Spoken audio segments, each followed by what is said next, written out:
Hi everyone, today I'm going to be doing color. This is going to be a high level lift color. It's actually like a fashion color, so stay tuned and I will show you what I'm doing to get this nice orange color on my client's hair. Before I get into the full coloring process, I want to walk you through some really important things about coloring locks because color behaves differently on Sisterlocks, Microlocs, traditional locks, and freeform locks. And if you understand what's happening while I'm working, the whole process will make a lot more sense. As you watch me apply the pre-lightener and the burnt orange color, I'm going to answer some of the most frequently asked questions about coloring locks. The questions I get every single week from clients and online. Things like, will coloring damage my locks? Is it better to color before or after installation? Can you lighten safely without breakage? Will color make locks dry? And a whole lot more. So, if you've ever wondered about color and locks, this video is going to be your complete guide.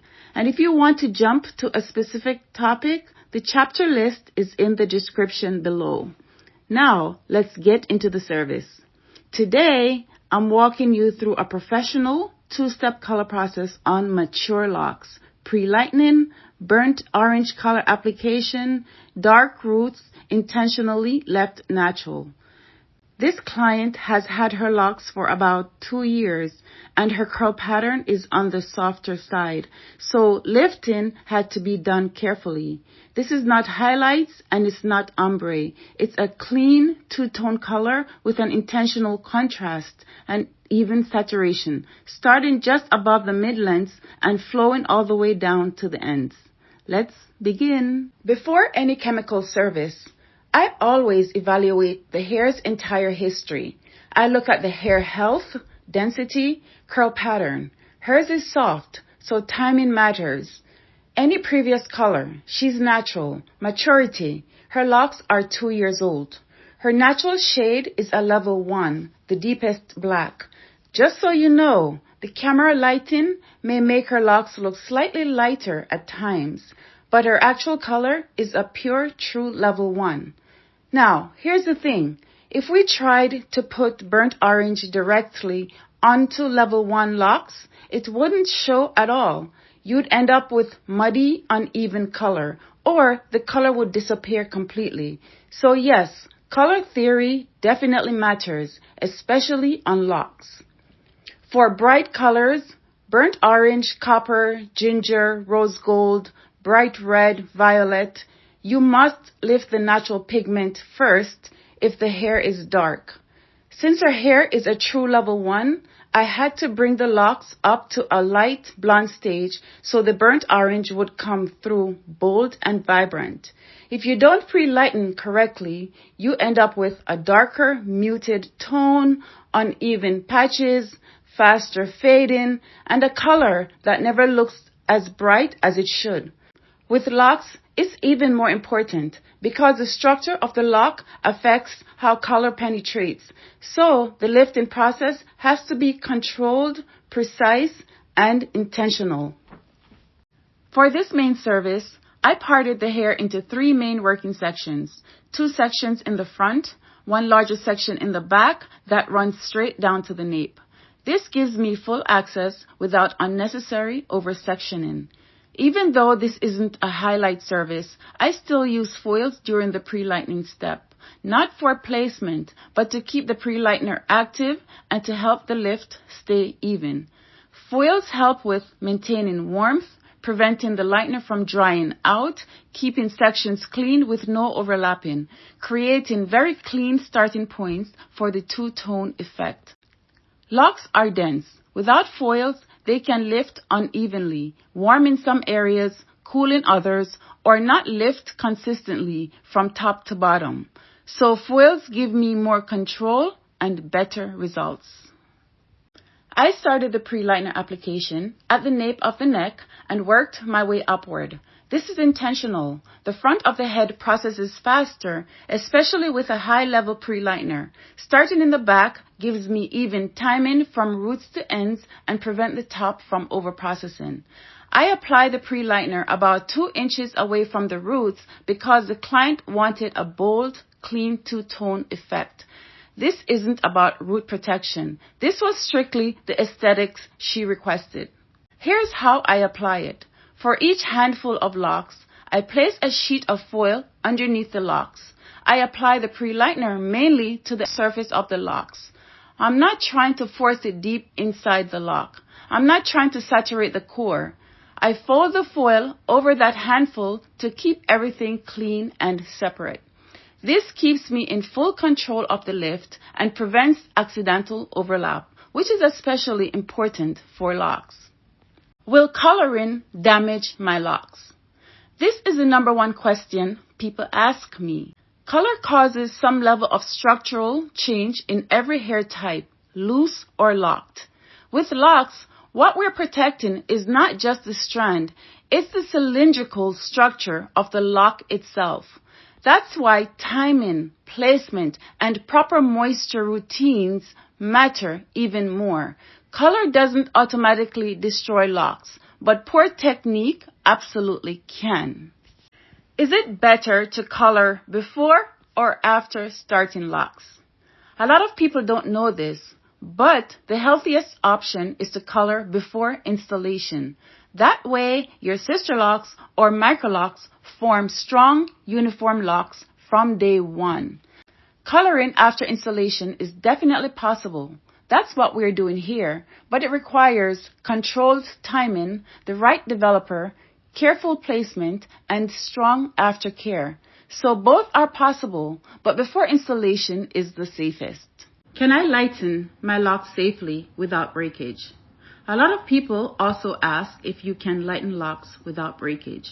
Yes, you can. The key is respecting the process. You're lifting through compacted strands, so you need controlled timing, clean sectioning, and gentle application.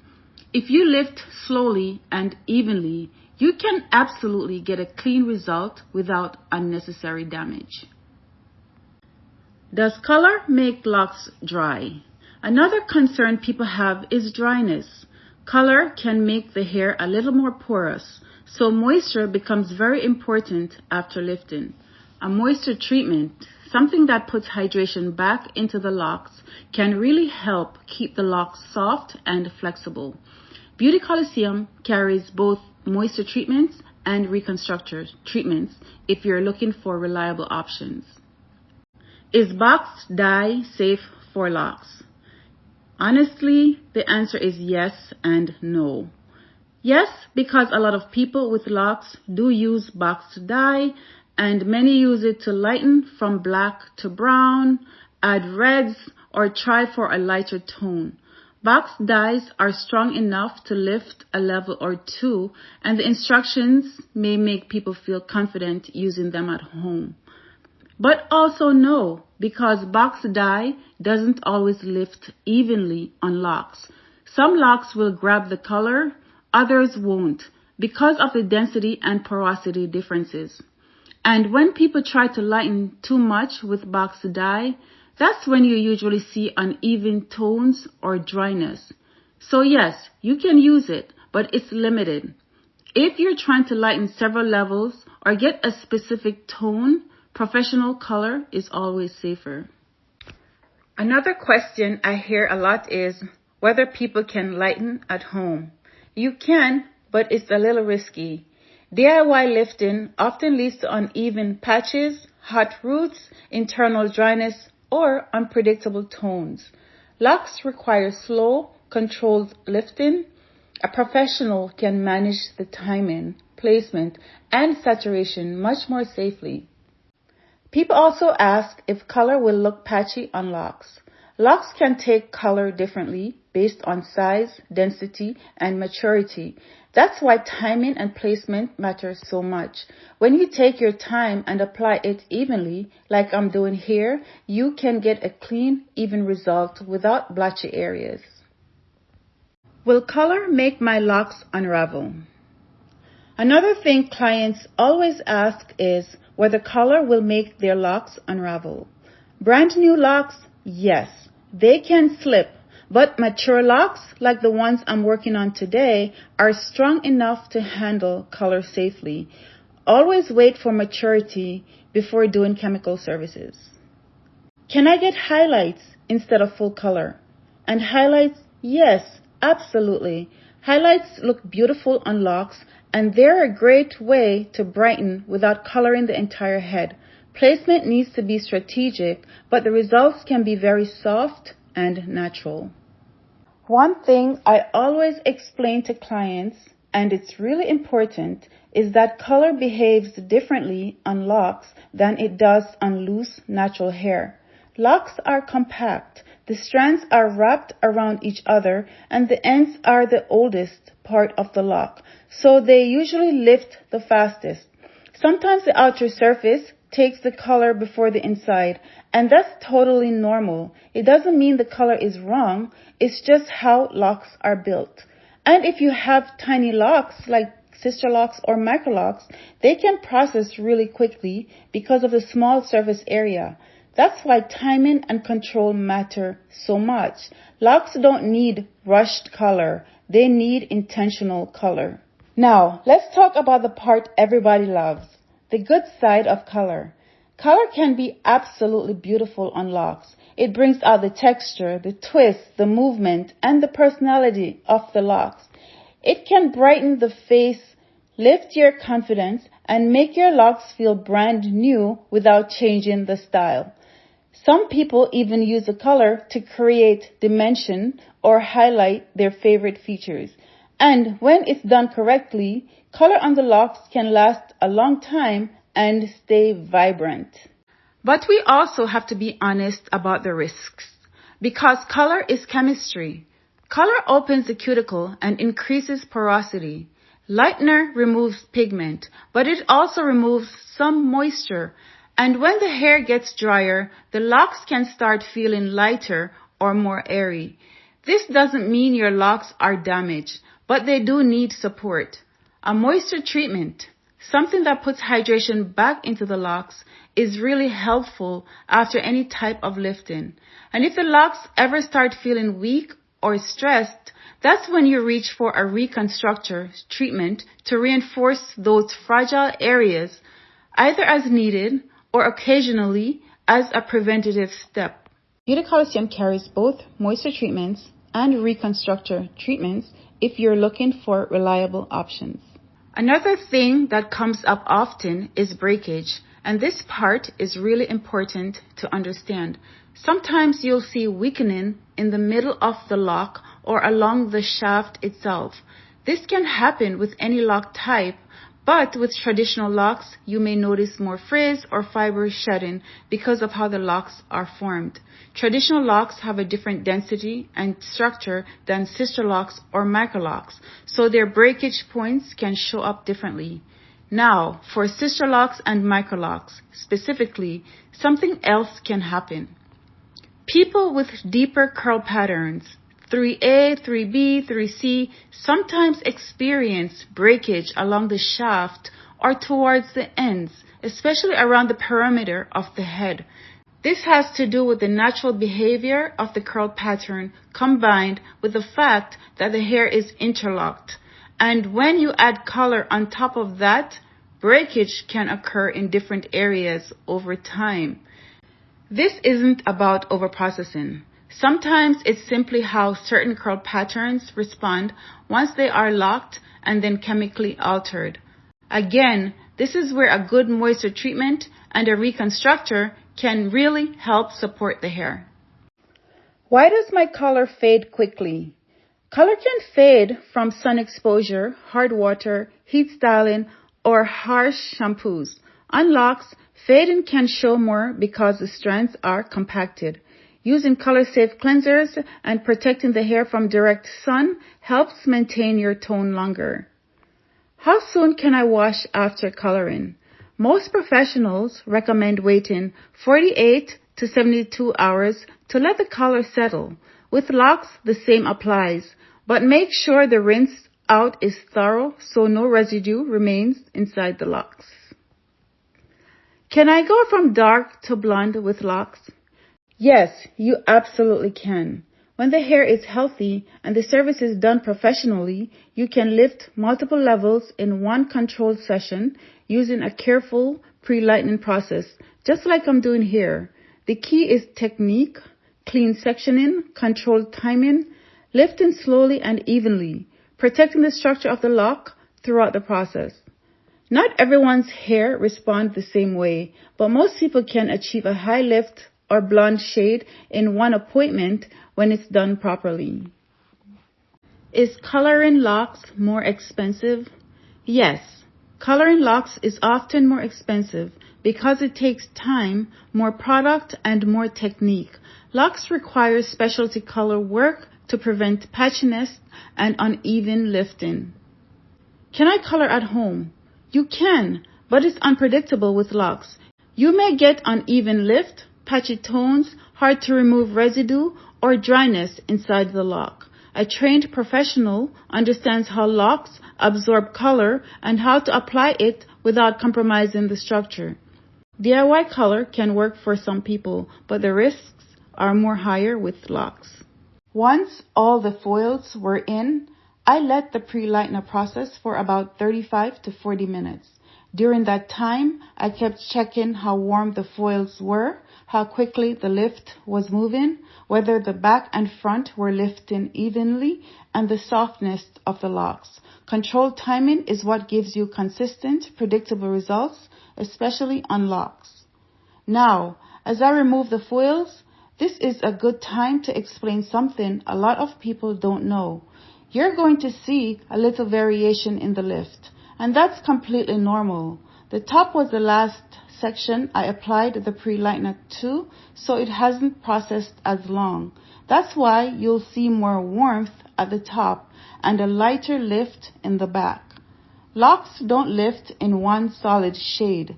They lift in tones. And honestly, that's what makes the final color blend beautifully. Also, you'll notice I'm removing these foils gently. When the cuticle is open, the hair is softer, so you don't want to tug or pull. This is why gentle handling matters during any lifting process. Another thing to understand is that even lift for locks doesn't mean every section turns the exact same color of blonde. It means everything is lifted to a level that will support the final tone, in this case, burnt orange. A lot of people also wonder why I don't shampoo right after lifting. The reason is simple. Shampoo can close the cuticle too quickly, and that can make the color grab unevenly. You want the cuticle open enough for the color to deposit smoothly. Different curl patterns also lift differently. Softer patterns lift faster, tighter patterns may lift slower, which is why I watch the hair instead of relying on a strict timer. After removing all the foils, I rinse the locks off camera. For this step, I didn't use shampoo, just a thorough rinse. You want the hair clean of product, but still open enough to take the color evenly. I lifted the locks section by section and made sure all the pre-lightener was out before towel drying. Before I put the burnt orange on, I'm just taking a moment to look at this lift because honestly, this honey blonde tone is beautiful all by itself. For some people, this would be the final color. It has a really soft, warm glow that works well on a lot of skin tones. And if someone prefers a lighter look, you can actually tone this slightly and turn it into a soft honey blonde without going any brighter. So even the lift alone can be a gorgeous color option depending on the look you're going for. If the hair is too wet, it will dilute the formula and the color won't take evenly. Once everything was rinsed out, I towel blotted the locks to remove the excess water. Damp hair is a perfect starting point. Locks process evenly when the foundation is lifted properly, and that's exactly what we achieved here. This part matters. You don't want the locks soaking wet when applying color. The locks are damp, not soaking wet, and that's important. Damp hair helps the color glide on evenly without diluting the formula. If the locks are dripping wet, the pigment won't grab the way it should. Now I'm starting the burnt orange application, and just like before, I'm beginning at the nape and working my way up. This time, I'm not sectioning the hair into strict subsections the way I would for highlights or a more detailed placement. Instead, I gathered everything toward the top of her head and worked in controlled handfuls starting from the back. And let me say this. Even though I didn't section perfectly here, I still recommend that you section your locks. If you're doing this at home, or especially if you're coloring someone else, sectioning just gives you more control, keeps your timing clean, and makes it easier to keep track of your saturation. But because I pre-lightened cleanly and I know her lock pattern well, I'm able to apply the color smoothly without over-sectioning. With locks, you don't want to force color deep inside the core. A controlled surface application gives you even results without trapping too much product inside the lock. As I'm applying the color, I'm always watching for gaps or missed spots. With locks, sometimes the color sits on top and doesn't reach the underside, so I make sure every lock gets a smooth, even coating. For this color step, no foils are needed. Once the hair is lifted, the color processes beautifully on its own. Foils are mainly for the lift, not the deposit. With locks, timing is everything. Too little time and the color won't take, too much time and the tone can go darker or flatter. That's why controlled timing gives you the best results. When you pre-lighten correctly, the final color looks brighter, richer, and more predictable. That's why you don't want to skip the lift when working with shades like copper, ginger, or orange. Once the burnt orange was applied, I let the color process for 20 minutes. Because the hair was already pre-lightened, it doesn't need a long processing time. The lift created the perfect base for the color to grab quickly and evenly. During the processing time, I'm just monitoring the tone, making sure the warmth is coming through and the saturation stays consistent. Again, this step doesn't take long because the pre-lightening already did most of the work. After the processing time, I rinse the locks thoroughly until the water ran clear. I always take my time during this step because with locks, you want to make sure no color residue remains inside the strand, especially after a double process. Even though it's off camera, here's what I did.